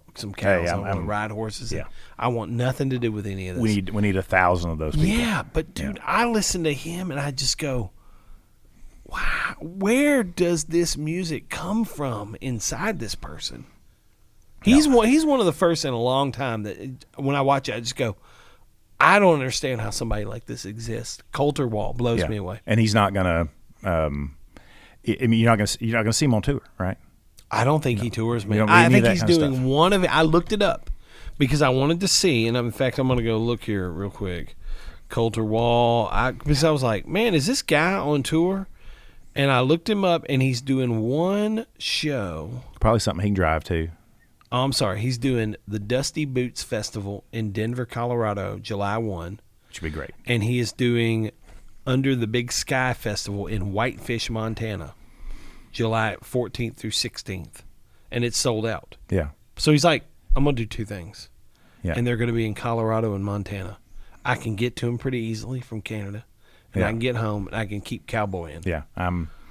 Yeah. You man. need to, I think it's Sleeping on the Blacktop or something like that. It's one of those boom, doom, boom, you know? He's got a lot of his songs are that way. Yeah. And man, golly, I was blown away by Coulter Wall. Yeah, I'm all in. All right, what's your next one? Okay, so I listened to this band, I guess, but oh dear, you but used it's air quotes for but band. it's a but I wonder if it's a band or if it's just a guy that calls himself a band. But Josiah and the Bonnevilles. You've never heard of him? Never heard of him. Again, I'm gonna send you a link to it. I can't wait. So I guess I'm saying he, but let's say the band or whatever. Where I listened to them was some basically a cover album that they did, but it's I don't know this. It's just a ton of covers that it's like that song "Running Up That Hill" that was in Stranger Things and stuff forth. Dude, whatever. I don't know. I watched the first season of Stranger Things. Tried the second. I don't think I got very far. Okay, that's fine. But really good. A lot of it's kind of weird. Again, weird weird dialect that he's got. Like, in terms you were of the way going to he say Appalachian, sings. maybe? No. But he sings. But a lot of Appalachian references within the songs. It's Appalachian, by the way. Well, I think it's potato, right? I think people who live there would say Appalachian. Okay, I lived there, so okay. I think people who really live there would say okay. But a lot of songs that they started doing a lot of covers and stuff, but then it. And you said it's Nathaniel Rateliff and the Night Sweats, right? No, What's his name? Josiah and the Bonnevilles. Okay. For that, Josiah and the Bonnevilles. Josiah. So, and I'll send you a link. Okay, so you can put that. Can't wait. Put that in show notes. Can't wait. Oh my goodness. But again, different kind of stuff. It's going to take me longer to write the show notes than it is to upload the audio. Let's face it, you're not going to write show notes. No, right. I'm not.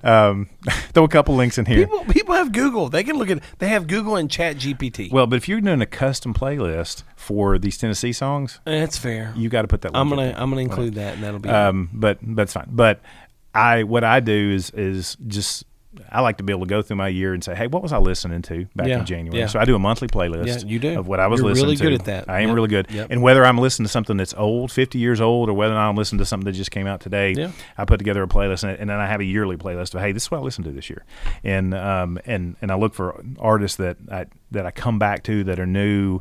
And it's so hard these days to find good music that – I think when you find something, you got to grab a hold of that, right? Like Coulter Wall. You got to grab a hold of that and say, okay, I want to dig into that more. I want to drill into it. Sure. I want to listen to more about that. The good thing is I think that what's helped them is they've done a lot of covers that have connected with folks that then they can do originals with. And that probably wasn't their strategy, but it's just, it's how it's worked out for that. All right, my last one, and then I also have an honorable mention. All right, whatever. My last one is Cody Johnson. You heard this guy? I don't think. Oh man, okay. Johnson. Now he's more of a mainstream country guy, but he's not a bro country guy. Those are different things, Joe. It is different things. Right. So this is a guy that's going to be heard on. We're in Nashville or the Nashville area, so we're going to listen to 95.5. We're going to listen to 97. I don't listen to the radio. Okay, but go ahead. He's going to be on mainstream country radio. Is he on but KDF? No, but he's not a bro country guy. This is a guy that's wearing, George Strait Wranglers and a legit cowboy hat, and he's writing legit cowboy songs. And he's writing songs that, or maybe he's not writing them. That would be good to look up. Rarely people is writing them. Yeah, let me actually. Okay, while you're doing so if we're looking at the spectrum of bro country to real country, yeah, for a point of reference, where do you put Morgan Wallen? I put him in bro country. Okay, squarely. Are you kidding me? How can you not? I've I've debated with folks, and they've said, "Well, he's not bro country." That's insanity. Those people are crazy. It's Mad Libs country music, He girl, is squarely in bro country. Now, the things that I think Morgan Wallen is doing, the things I think he's doing a little bit differently than other people or other bro country people, are these. I think he's being more honest in the songs that he's recording. So there's still a lot about, drinking and girls and trucks and all that stuff. There are, like his opening track off his new album, which has like 30-something songs off of it. Well, where he got that idea. But we'll talk about that in a minute. Well, but it talks about how, Granddaddy drank heavy and Daddy drank light. I can turn any day to Saturday night if I want to, and most of the times I want to. But he talks about like how these beers and this drinking have almost ruined me, and I'm trying to be better than that. Yeah. Not a lot of people are talking about that. Oh, no, not at all. So he may not be writing those songs, but he's choosing to record those songs and talk about one of his songs that I like a lot is called Living the Dream. And it's off the Dangerous double album. His other album that had 48 billion songs on it. But I do like it. I do like it that an artist will put out more than 10 songs or whatever, and will do these big dumps of songs. Because I do too. Now here's what I will say. So, reading "Living the Dream" by Morgan Wallen came out in 2020. So I'm going to read you some of these lyrics. I look like a rock star in and out of cop cars, living out of a suitcase, trashing hotel bars. If I see the sun rise, it's because I stayed up all night. Drinking because I need to. Damn it, what a good life. Judging by my long hair, you might think I don't care. Sitting here sipping and, he says bitching, but it's a family show, complaining about a spot where people would kill to be, but y'all, it ain't as good as it seems. This living the dream is killing me. That's real. Yeah. I'm fair with it. He's one of the hottest stars on the planet. And but would almost say, okay, then I would think so you would still put him squarely in the bro country versus bro country adjacent. So I would say sonically bro country. Beats, very highly produced. There's a lot of beats, very highly produced. I think there's probably some auto-tune going on. And then a lot of his songs are, me and this girl on the back of a truck and, that kind of stuff. And I understand it. Yeah. It's what you got to pay the bills. You got to pay the bills. But he does choose, I don't think he's writing these songs, but he does choose to at least, I do think the kid has some demons. I think he's got some things he struggles with, and I think he's at least open to recording songs about those struggles. And I can respect that. Yeah. Whereas I don't think you get that from Luke Bryan. And I think Luke Bryan's probably a nice guy. But Jason Aldean's not recording these songs like, man, I'm struggling in my marriage and I'm drinking too much. He's not recording those songs. No. I get it. So sonically, I would put Morgan Wallen in bro country. Lyrically, you'd put him adjacent, probably. Adjacent. Yeah. I think he's open to talking about some real things. Yeah, that's fair. And I respect that. Yeah. So since you started with the presidential candidate that's Tyler Childers, I'll bring his vice presidential candidate in, which is Zach Bryan. Okay. Yeah. Yeah, this is every 19-year-old on the planet is obsessed with Zach Bryan right now, and I would much rather them be obsessed with him than anybody in bro country. I would agree with you. I agree with that. Again, he's got his demons. He's a heck of a songwriter. He is. I agree for that. I agree. He writes all of his stuff. And again, I'm fine with Morgan Wallen dropping a 30-something album or a 40-something song album for that. And I'm fine with Zach dropping a 32 or 35 song album for that. And Is that what he did? Yes. Oh, I didn't know. Pay this. attention. I'm a singles guy. I dial up Zach Bryan on Spotify for my 15-year-old, and we listen to just whatever comes up. But I haven't looked at his albums. Yeah. So he put out 2 albums last year. 135, and then one was like an EP. So he's prolific, is what you're saying. EP that had like 12 songs on it. It's an EP. Okay. Right? Well. And he's still got. So if you go out to YouTube, you're going to see all these unreleased. If you go Zach Bryan unreleased. Yeah.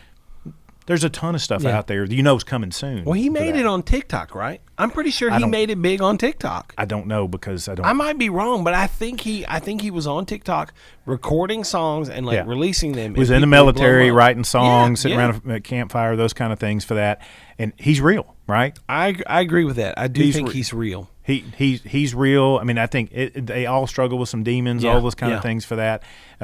His is a lot more, I think, stream of consciousness type of thing. I would agree with you. For it. It is, whereas, like, if you look at Morgan, it's got probably a lot more bro country. There's absolutely zero bro country. Hardy is writing half of Morgan Wallen's songs. Yeah, so you're getting a lot of that influence there. Yeah. And so, but with Zach Bryan, you're not getting that, right? And it's just... And I think that's what resonates with the fans, that he's real, right? And that's, he's writing about family, he's writing about himself, he's writing, demons. It's all that. It's great stuff. No, I agree. And I have also really appreciated his stance with like Ticketmaster. The way he's handled putting his shows on sale. Yeah. I've noticed that online. People have showed me that. Yeah. And I go, it harkens back to like that old school Pearl Jam where they were standing up against Ticketmaster and before they weren't, fist in the air, and we're not going to be a part of this machine. And we're going to put tickets on sale for common people, and I love that. Yeah. I think it's really neat. Zach Bryan is playing Pilgrimage this year. They are. Are you going to go? Probably not. Why not? I got. You live here in Franklin. Zach Bryan is coming here to play. I got spoiled when the first few years, and because you did some VIP stuff from that. Oh yeah. And they just the VIP stuff is off the charts in terms of cost, and used to include food. Now it doesn't include the food, all this kind of stuff. Okay. And so you're paying for you're paying for closer. So I'm going to open up an airing of grievances towards Pilgrimage right now. If you want to, do you want to do that? Is that what you're saying? No, I just aired my grievance for all right, that. Good. We're going to shut down the airing of grievances. I think it's great to support them if you want to do that for it. I like the ease of again, we got in the front end when they had rock star lineups and everything for that. Yeah. Easy parking, get in and out, and go be home in 5 minutes. That was great for me. I remember one year early on, maybe in first year, maybe second year, seeing Stapleton side stage. Yeah. Standing there. Was he side stage when JT was front stage or something like that? No, I don't know. I think it was before that. Yeah. Okay. Because JT didn't come on until a couple of years later. Yeah, I mean, I'll go see Zach Bryan this year. I'm specifically going just to take my 15-year-old to see Zach Bryan. Which is fair. And I would encourage you to check out Cody Johnson, though. Do you like George Strait? Oh, yeah. Okay, well, I will say Cody Johnson feels like he's a king of 80s country, Chris. We're going there next. Cody Johnson. By the way, we're in an hour 12, and I don't feel like stopping. Let's go, baby. Cody Johnson feels like a young George Strait to me. That's what he feels like to me. When I listen to him. At a time, basically.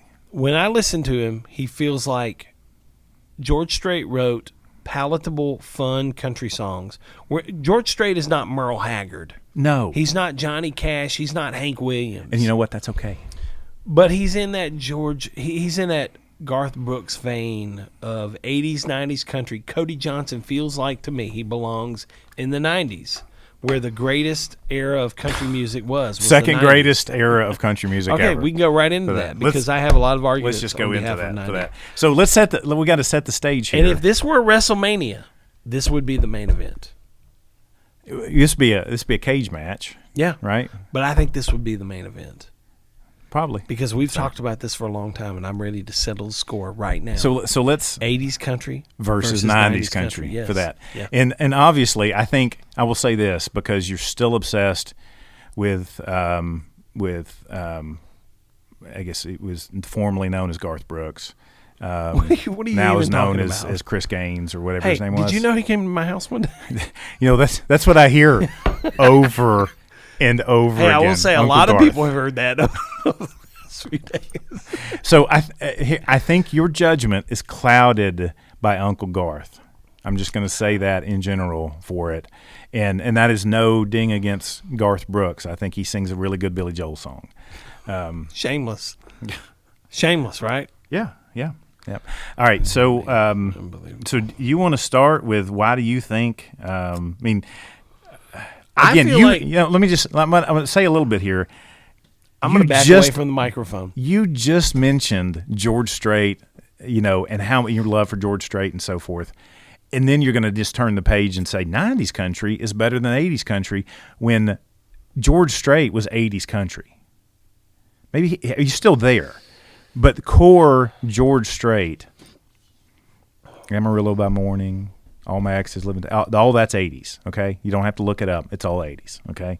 But go ahead and tell me why you think that. Just give me a few examples of how it's better, because I'm just starting with George Strait. I mean, I'm not going deep. I'm just starting with George Strait because of your hypocrisy. I'm going to wow. I'm going to follow your lead.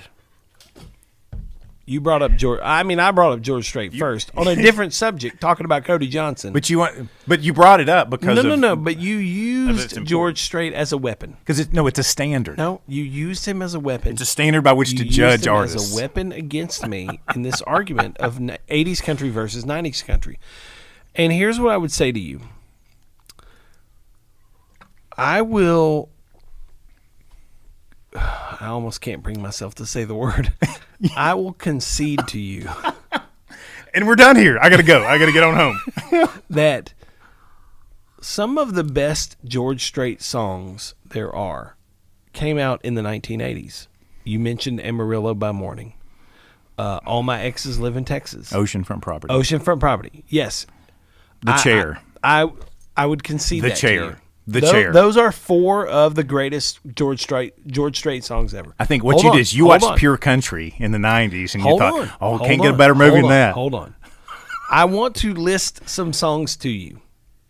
And I want you to try to be honest about this, Joe. I need you to try to sit back and be... I'm dishonest. But I want you to try to be real. Let this sink into your soul. Check yes or no. Write this down. I cross my heart. Carrying Your Love with Me. If I Know Me. I Can Still Make Cheyenne. Love Without End. Amen. Blue Clear Sky. I've Come to Expect It From You. Easy Come, Easy Go. You Know Me Better Than That. You've heard that song before. Hold on a second. I'm not done. Adelaida, which, by the way, was the first song I ever chugged a Bud Heavy to.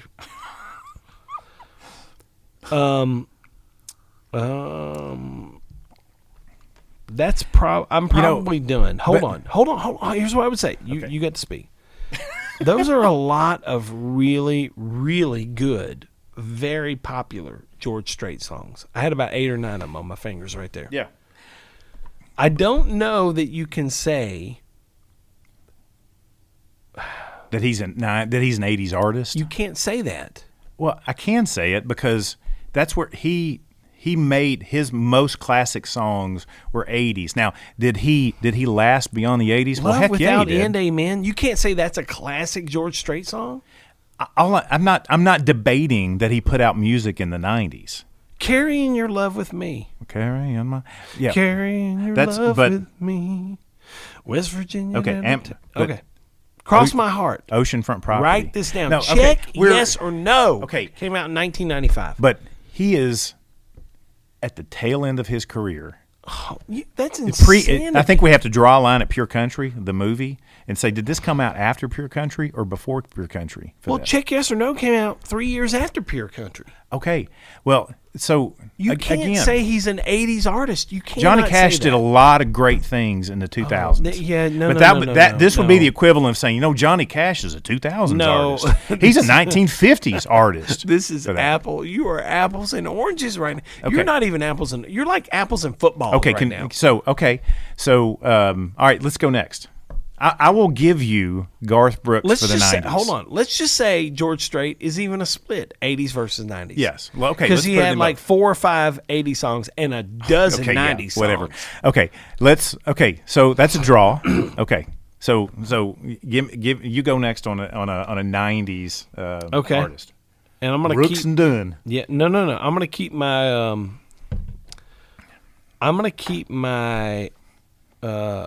Here's what I would offer you.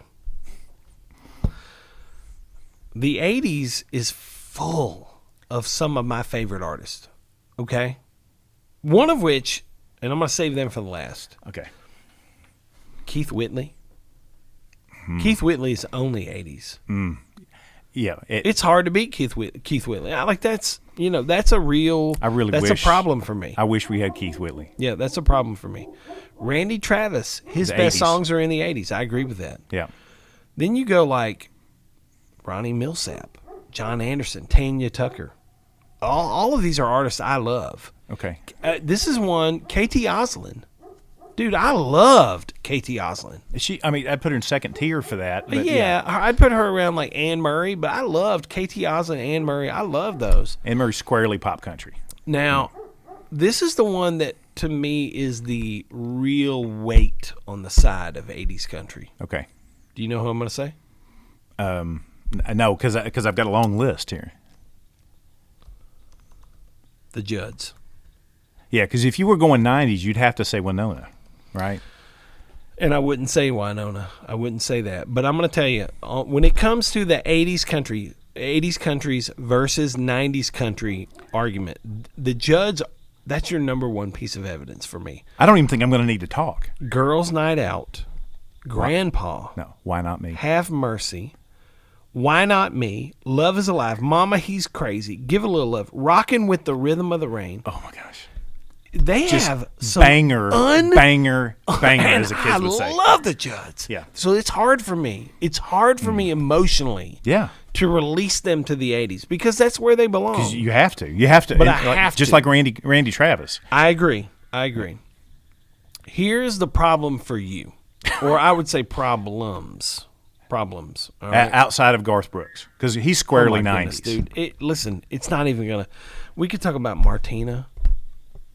We could talk about Tim McGraw. Martina is the Anne Murray of 90s Okay, country. so let's call those even. Okay, we're going to wash those out. Brooks and Dunn's greatest songs are in the 90s. Period. Yes, they are. Period. I don't like Brooks and Dunn. I don't care if you don't like them. You cannot deny them. You can only hope to contain them. Okay.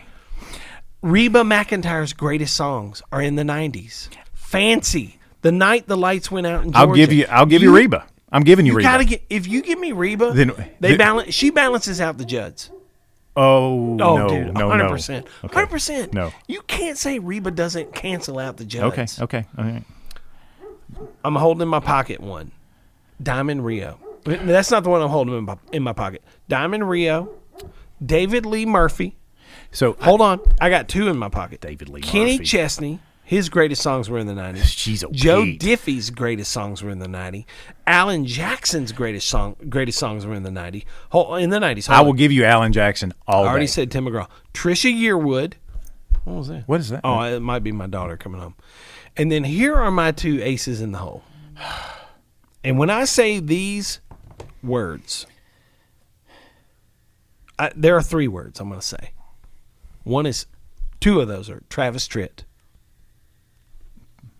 And the third word is Shania. You cannot beat the 90s when it comes to country music. You can't do it. All right, so let's talk. Let's talk through this. Yeah, give me what you got. So I'm gonna can't wait to hear this.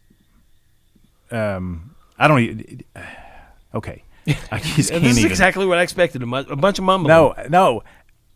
Okay, 2 words. Alabama. That's fair.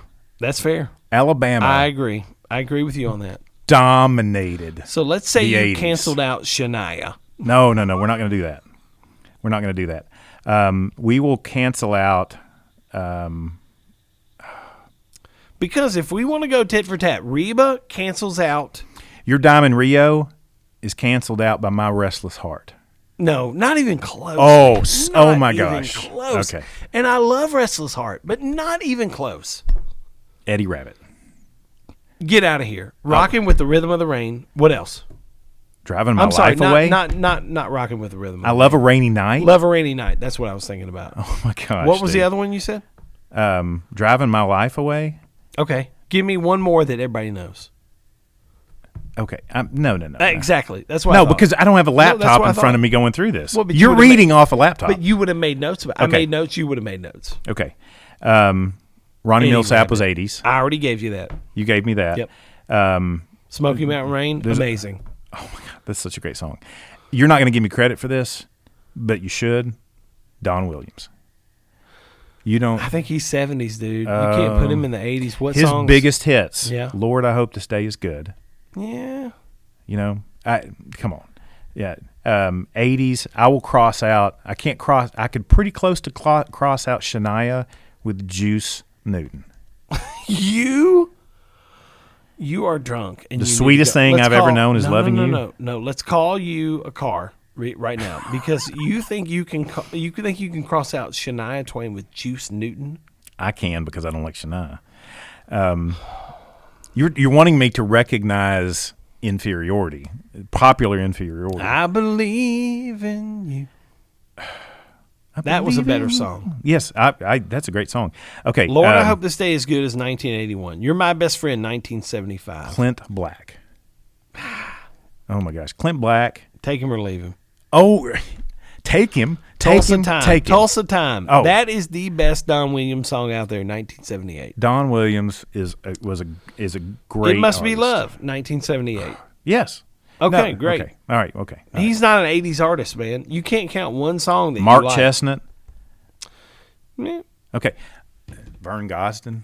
I love me some Vern Gosdin. Oh my But God, these Vern are Gosdin. The 80s, we're not going to settle this. No, we're not going to. Neither one of us is going to concede. No, I think so. To me, the '90s got too pop. Shania is not a country artist. She is the '90s Taylor Swift. The '90s were. That is Doesn't make it right. Tim McGraw. It doesn't and Kenny make it Chesney right. and- It doesn't make it right. Yeah, but you can't say. I mean, she was the number one female country artist of the '90s. You can't say she ain't country. You can't say that. Well, it's when it started going downhill. Bed have your boots been done?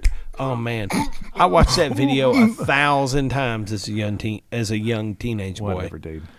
Okay, Clint Black, that whole Killing Time album. Killing Time is a great album. I will give you that.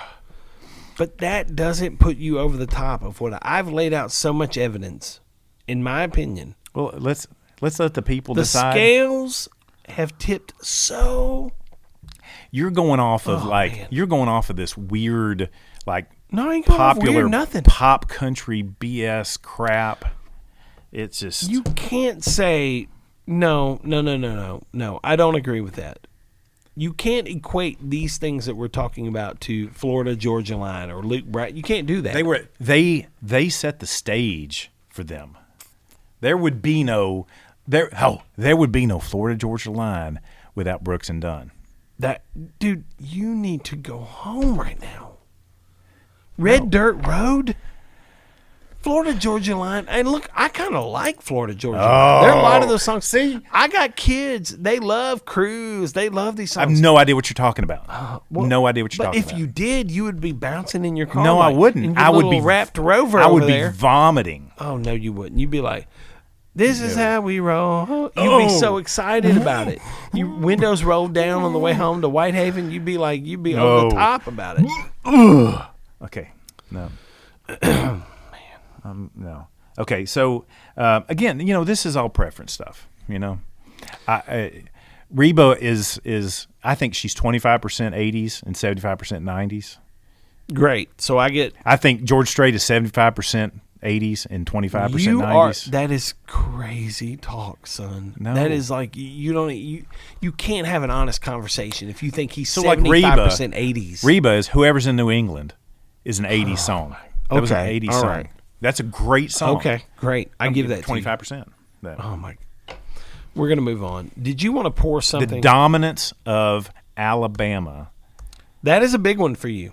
No. That's a big one. Dude, the Alabama I'd forgotten about, and the Judds. Those You remember are two big check marks. They for the did Aggies. this. They did that festival in Fort Payne, Alabama, every year. Yeah. That was their Lollapalooza. You know, that was By the way, enormous. they're doing it this year. They're doing it in a couple of weeks, and my daughter's begging me to take her. Take her. I'm thinking about it. You couldn't pull off the I'm Morgan thinking about Wallen thing in Oxford. What? Why would you? That's not on me, bro. I showed up. I bought the tickets. I drove. I sat there. All right, I got to go to the bathroom. Can you talk about something? You want me to pause this? Hold on. Can you pause? I got a pause button. Yeah. Do you Hold really? on. Yeah. Hold on. You better pause it. All right, and we're back. Are we back? Joe had old man bladder syndrome. Which you took advantage of the same. Well, I was Right. like, as a matter of fact, It's healthy. yeah, I might try to take advantage of that situation. All right. All right, here's the last thing I want to talk about. Yeah. I never met him, but he was a good friend of yours, Wish you had. Chris Elise. Yes. On Instagram, could have been known as like Fro Your Mind, right? Yes. If you look up Fro Your Mind on Instagram, Right. you would see the man, Right. the myth, legend. That's right. Yeah. And I would say maybe the most interesting man I never met. He's the most interesting man I've ever met. Yes. Really? Yes. Dude, 100%. and you've met me. You met me for a long you've known me for a long time. My apologies. You got Trump. Yeah. Yeah. So I had known Chris, and I guess let's back up a little bit. Is Chris passed away a couple weeks ago, moved from California to Tennessee a couple years ago. But originally born in France, right? Originally, yeah, he is French. He immigrated here. He's the most American person that I've ever met. I agree. And I he's- never met him, but only observing him on Instagram, Yeah. I would agree. The Loved- most American person. Yeah, loved America more than we could ever do that. Appreciated his freedom, his rights, his everything more than we would ever do for that. Great person, great father, great man, great husband for that. So extremely unexpectedly passed away for that. He is the kind of person that when you met, you immediately were his best friend. Every time I saw him, hey, I love you, bear hug, if there's anything you ever need, those kind of things for that. So I would say if you want to learn more about him, there's a couple of podcasts. There's he did a video on PragerU about the time when he was a photographer for the NBA and other sports teams and so forth, and he retired from doing that. So PragerU had a video with him and heavy French accent, the most American French accent you'll ever hear for that. He's also is good interview on Order of Man. The Clifton Duncan podcast has a good. I listened to that. You'll listen to that too, as well for it. So if you want to hear kind of. If you want to, get your primer on him, then that's the best place to do. I was, it's one of those things where I felt lucky enough just to know him for the short time that I knew him for that.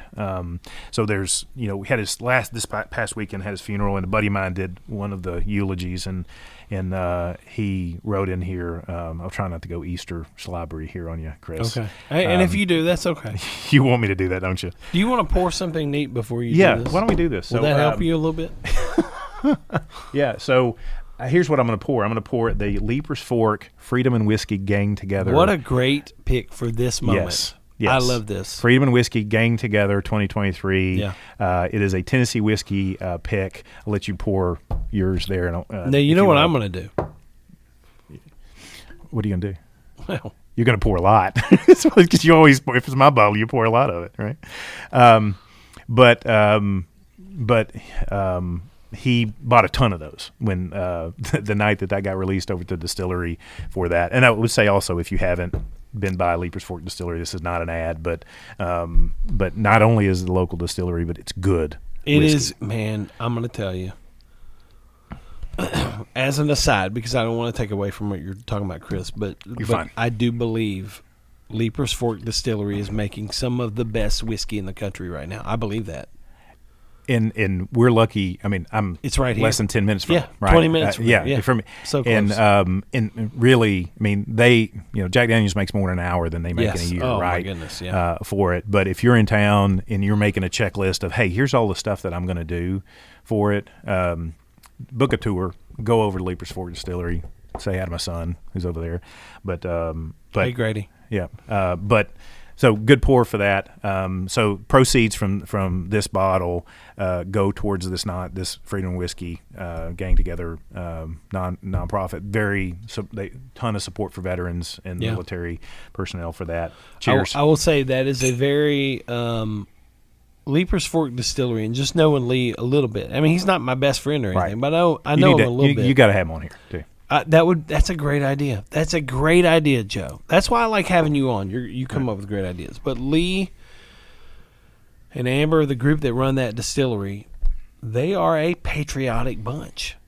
They are. Unapologetically. They don't apologize for it. They shouldn't. They're upfront about it. We love this country. We're going to support the people who fight for this country. And, man, when they launched Freedom and Whiskey, I thought that was just a great project, and I was bummed I couldn't come that first night. We were out of town; something was going on. Yeah, but I can't wait to try this. I've not had it. It's wonderful. It's great. And again, we'll get the whiskey geeks out of us here. 5 years, 4 months. This does not taste like 5-year whiskey at all. I agree. That's delicious. Wow. It's just they are making some of the best whiskey in the country, and they're good people, and they love America, and I love that. So, all right, so read a couple things from my buddy Randy. Yeah. Did one of the eulogies for Try that, not to cry. and I'll do my best. Okay. What is the measure of a man? So, well, Chris was the dearest of friends and brothers, and there was a lot to measure. 2 amazing years as friends. We kind of got to know him at the same time for that. He's a 6'3" man and with a 4 foot wide smile, always smiling. Yeah. Right. A man with an almost immeasurably large heart, a 2 foot afro stuffed inside a 10-gallon hat that a man with a 9mm conspicuously or not conspicuously concealed, a couple of fingers of bourbon regularly present during amazing conversations. So how do you measure a life well lived? A number of words come to mind: faithfulness, alive, playful, peaceful, patient, joyful, loving, communal, creative, wonderful, celebration, worshiper, nurturer, encourager, sacrificial.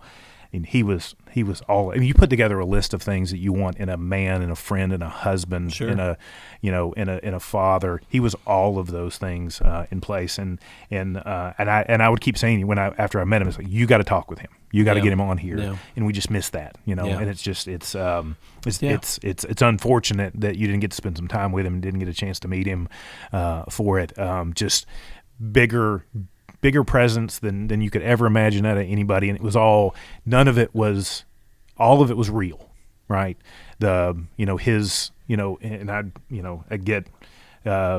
I'd get pictures from him and videos from him and so forth for that. Is just everything was thankfulness and joy, and we kept talking about joy.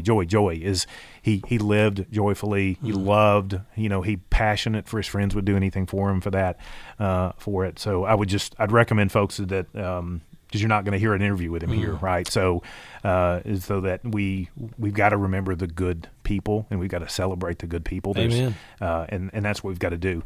And God was looking after him. He just got baptized in February. Yeah. Right. I remember when I saw that. Which, by the way, you have a bug crawling up your shoulder. I'm sorry. It's gonna. Oh man, it's like up your neck. Oh, dude, I'm sorry. Fun moment. Yeah. But when I saw that online, I messaged him like, dude, welcome to the family. Yeah. Like, welcome to the family. And I never met him in person. We messaged on Instagram a couple times, right. And he was going to do his podcast. He had messaged me about coming on to do that. I messaged him about doing this. And I'd given you some crap before, like, this guy doesn't seem real, right? Over the top, the rings, like the bombasticness. Yes. Like, he was very, but everything I hear from you, dude, this bug is crawling on your hat.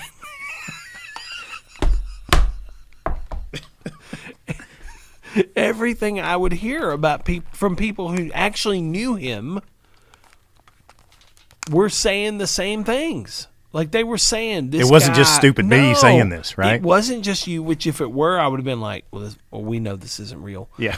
But there he goes. He's on your arm now, bro. It's not a spider, bro. But I could not believe when you texted me and said like, Elise passed away. Yeah. That doesn't seem real.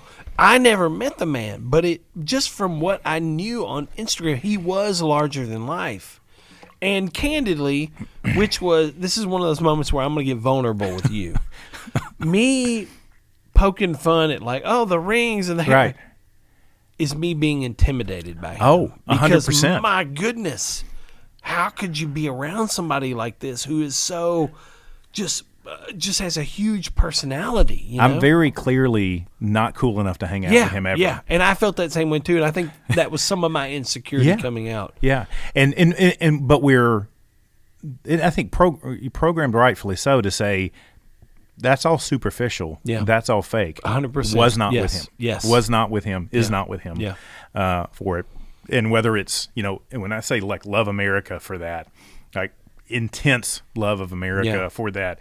He just in 2021, I may say it wrong. 2021, he got his citizenship. 2023 got baptized. I mean, just this is all real. I think people we tend to, especially the last 3 years now, we feel like we're kind of floating in a haze of things, and then nothing is real. We just talked about spending time on unreal things, right? Yeah. Social media and so forth.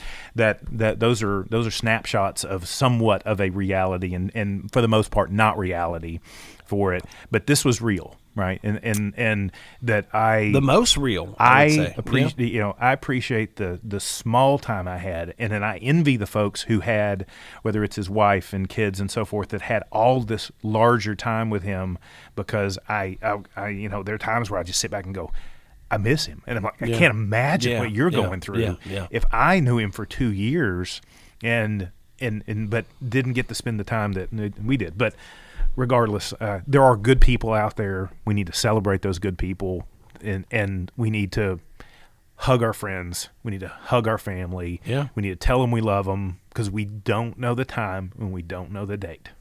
Amen. Yeah. Amen. And I would say the words that you used to describe him, the words that my friend Randy used, which I couldn't have done. Read. Yes, you read. Exactly. That I read. Yes. The words you read to describe him that your friend Randy wrote about him.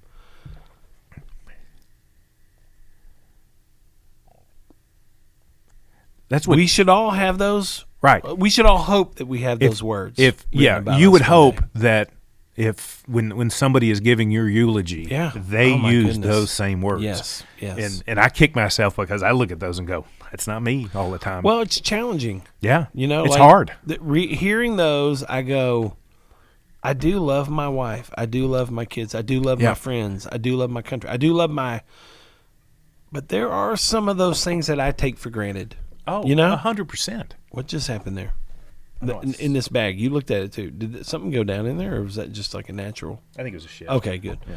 But I was like, did a squirrel just crawl in? I didn't know what just happened there. But those are challenging words that I do those things. But man, specifically on loving this country and appreciating the freedoms that we do have. Right. I can look at that guy and go, oh, man, he saw it for what it was. When he lived it to the fullest, too. And we take it for granted. Yeah. We take it for granted every day. 100%. And it's not that we're not focused on what we feel like is important. So we say, okay, well, family's important, friends important, and so forth. But, I'm texting with we were just texting with Cam and Dan the other day. We got to get together. Yeah. And it's so hard to just get together. Yeah, it is. Right? Yeah, it is. And just say, okay, how do we get 5 or 6 guys together? We're not even talking about anything. It's not like we're trying to get together. It's not a Bible study. It's not we're not talking about politics or anything like that. Let's just get together. Right? Just to hang out. It is. It's hard to do, but we gotta make the time to do it. I agree. And we gotta have that. Hey, it's not like we're not going out and getting drunk. No. For this, and even the times you're like, oh, you go out and you're sipping whiskey for that. Yeah, but Okay, but I'm not. Yeah. I'm not. We're not doing shots, right? No, none of us. Whiskey for us is the vehicle for great conversations and great friendship and Sure, great brotherhood. sure. Right. That's what it is. I thought about the day that you and I and Will went Yeah. out to the Hold Steady concert. Yeah, we went for to the 10 Fox, for 10 minutes because we're all old and we have kids. But we went to the Fox cocktail bar. Mm-hmm. Unbelievable. Go there if you haven't We been went to Attaboy. there. Yeah. Unbelievable. Go there. And then we went to Veteran B. We had Butcher and B. Did we go to Butcher We and B? went to Butcher and B. Yeah. Man, I don't even remember You're this. getting old. I am getting old. Unbelievable. And then we go to the show for 10 minutes. Yeah. And it's like all the time that we really liked was the time sitting around where we could actually hear people, hear each other talk, share a drink, share a bite of food, something like that. Yeah. And those times Those just are don't the come good that ones. often. They Whether don't. it's, I mean, I've got don't. college friends I love Yeah. that it just It took me again, 6 months to get you booked on this, and I hadn't even been doing it for 6 months. Jeez. No, you need a content filler, baby, filler. Filler equals Joe Roddy. Exactly. Who do I need to fill up some content around here? But that's what. But again, it's because you got businesses. You got family. You got. I mean, and we all. The good thing is that if you're doing stuff right, you don't have a friend. You've got a lot of friends, and you've got friends in these pockets of things that you need to. And you have to intentionally nurture this stuff, or it's going to be. And I'm bad about this, so I'm a hypocrite when I say it. Is that the reason I haven't seen somebody in 2 or 3 years is because I haven't done X, Y, or Z to even sync up with them or have lunch with them or do those kind of things. It's easy for me to sit at my desk and have lunch versus go meet somebody for lunch. It's just what it's life, right? And when you say sit at your desk, you mean sit at your golden plated, high rise, 40th floor executive suite desk overlooking all of the peasants in downtown Nashville. That's what you mean, right? Yes, that's exactly what I mean. That's exactly what I mean. Is that what you mean? Yes. But oh, man. Yeah. So I would encourage folks. I mean, it's worth the time to go listen to the man. And to what was the podcast that he was on? I listened to it, but I can't remember the name. It was like it had a weird name. So there's the Clifton Duncan podcast, or PragerU, and Order of Man. Order of Man is the one I listened to. I like that one a lot. Order of Man was good. Yeah. It's you're gonna hear his story multiple times for this, but his story is worth telling. It's a great We need story, to tell man. more stories for that.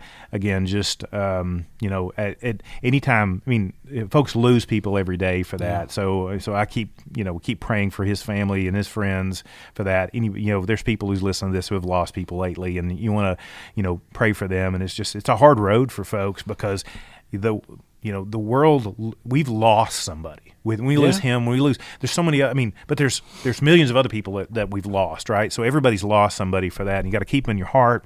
You got to keep talking about them. You got to keep them in your life for that. And you just got to be intentional about it, right? So it's not that stuff with it. Again, we're all bad about it, right? I agree. It's easy to get on that phone and scroll or to message somebody and think, okay, well, I'm keeping up with so and so. And there's good things about this. There's people from high school I keep up with that I would never keep up with because of this. Carrie Pringle. They're a great but they're good people, right? And so again, it's technology. It's good for some things, right? Yeah. And I wouldn't. So it's just a good person, right? Okay. Well, all right. I appreciate you doing this with me. I appreciate you, buddy. It's been an hour and 47 minutes. We're not quite Rogan-y, right? No, but it's pretty Rogan-y for me. I don't know that I've had one an hour and 47 minutes. Not of these 100 days ones. And I'm wanting to text Lee like, hey, do you have any more of these bottles left over? Because that's fantastic. Talk about that because what are you getting off of that? Because it's an extremely unique profile that is so much different. Especially, you will not find a 5-year plus or some of the 4-year, 6-year. You're not going to find anything that hits this kind of just crazy. What's the profile. proof on that? 112. I was going to say 115. Yeah. It's great. It's not a harsh one. 112. No, it's delicious. Because it's Tennessee whiskey. It's so smooth. To me, this is all brown sugar. This is a ton of brown sugar. Dude, this is like brown sugar with a little bit of cinnamon at the end. But like it's just a buttload of brown sugar. I don't know if I can say buttload right now, but I'm gonna. I guess you can. At this point, no one's listening, right? So This tastes like slightly burnt brown sugar to me. it burnt in a good way. Yeah, right? not in a bad way. It's that not good like crystallized I burnt. can't eat that. Yeah. But it's like a caramelized brown sugar. Yeah. It tastes so good to me. Yeah, and again, how dark that is. Oh, I mean, people can't see that or anything, but geez, oh Pete, man. How many did they release when they did that?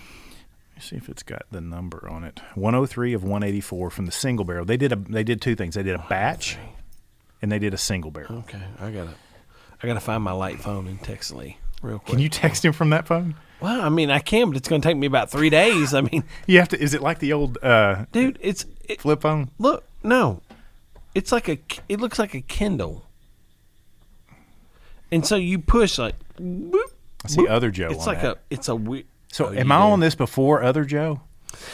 Well, other Joe is going to be around me tomorrow with. Are y'all going to record? He's going to record with me and Willie. Oh, Willie T. And no, Willie Brown. no, you can't say What? I can't. Willie T and Willie Brown. Those are. What are you saying those for? Oh, I'm just okay. I'm maybe I'm missing here. It's Willie that I can't say his last name yet, but I will say he's famous for hunting ducks and having a commanding beard. I'm thinking of a different Willie. I'm thinking of your chef buddy, Willie. Tyler. Brown. Who calls him Willie? I think that's his handle. Oh. Dude, he and I played golf together last week. He's a great player. Oh, I bet That dude plays golf. Fantastic. He's a great player. He seems like the kind of thing. Whatever he does, touches, he's great at. He's one of my favorite humans. He's awesome. No, not that Willie. Okay. The Willie with a beard who hunts ducks. Okay. All Well, hey, I'm excited you've got him. Yeah. Well, On the but old Southerner. you are an podcast. hour and 50 minutes. Wow. Oh my goodness. We got to wrap this up. Okay. Yeah, I have to pass my. I will bedtime. say I appreciate you doing this, and I mostly appreciate you sharing about your friend Chris. Yeah, I really appreciate do. You letting me Like, do that. Yeah. I didn't meet him. I poked some fun at him through you, just Yes. about he was a larger than life person. You're going like, is this dude real? Yeah. And so there was a little bit of I was intimidated by him for sure. Yeah. And but man, I'm still intimidated by him because I can't. I could yeah. never lift up to and the man you he should is. be. Yeah. You should be because you can't. I can't. You can't. You can't. Thank you for reinforcing cannot that. You cannot live. Let up me to reinforce the, how much I'm you gonna can't. Reinforce. I keep saying words that are not real. Reinforce. But I do appreciate you doing this with me. Yep. I do appreciate you reached out to me. How many years ago was it? Probably 7 or 8. I feel like it's been more than that. Could have been at Maybe. times of.